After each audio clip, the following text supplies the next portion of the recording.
Rosalinda. Nabanggit nga sa amin ni Ate Fedra na katrabaho ka niya.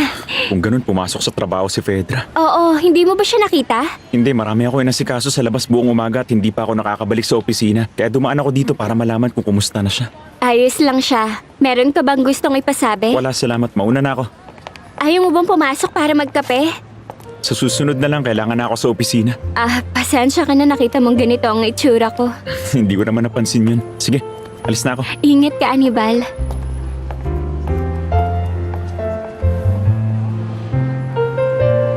Nakita ko si Lucy kanina habang nagtitinda ng tinapay at sinabi niya nagkukulong pa rin ang papa nila sa kwarto.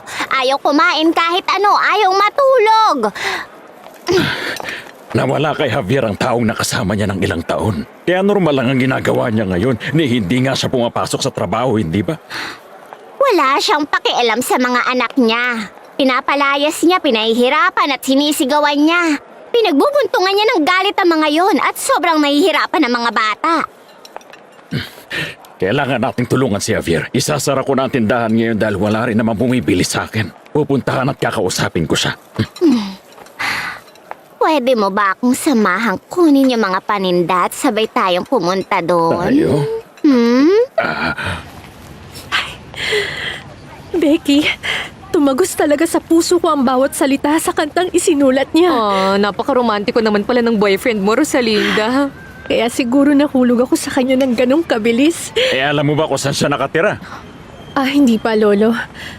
Sabi niya dadalhin niya ako sa bahay nila para ipakilala sa mama niya. Ang saya naman, ipapakilala ka na niya. Tama, ipapakilala niya ako sa mama niya. Naisip mo ba kung gaano yun kahalaga sa akin?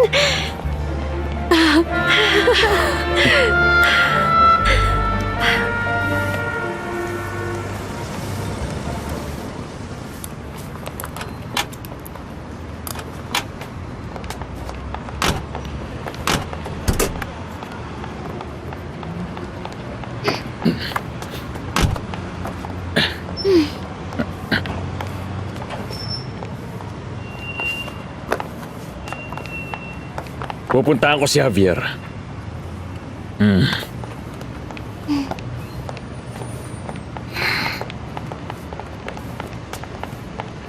Masaya akong nandito ka, Zoila. Gusto kong itanong to sa'yo mula kanina pang umaga. Ano yun, Ascension? Anong ginawa mo sa sulat na binigay sa'yo ni Dolores para dalhin sa rehabilitation center? Ay... Kumusta ka, Javier? Bakit ka nagpunta rito?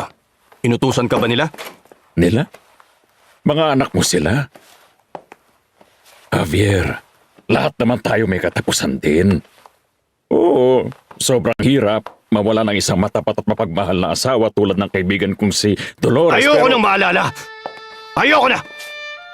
Javier, may mga nalaman din ako na hindi ko kayang paniwalaan. Noon pa man, mapagmahal ka ng ama sa mga anak mo. Yun na nga mismo. Hindi ako karapat dapat nalukohin. Anong sabi mo? Ano nangyari, Javier? Sabihin mo. Isa sa kanilang tatlong babae na inakala ko ay akin. Hindi ko pala tunay na anak.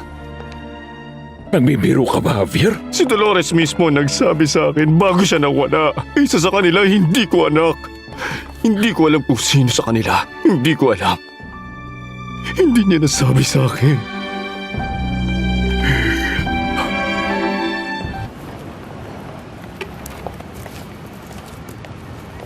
Ang gaganda ng mga kamelya, Lolo. Alam mo ang ibig sabihin nila? Ang kamelyas ay ala-ala.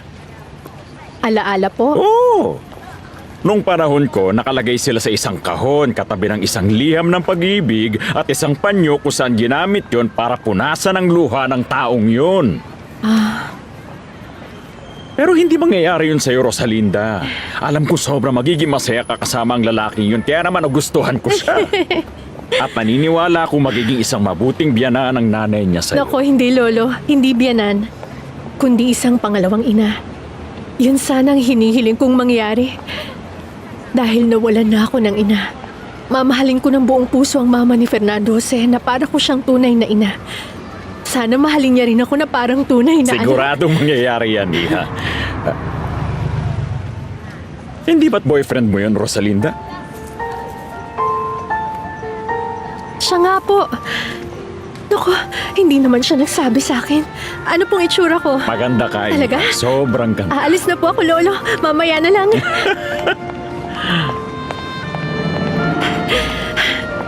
Bakit nandito ka? Pinuntahan mo ba ako para dalhin sa bahay niyo at ipakilala?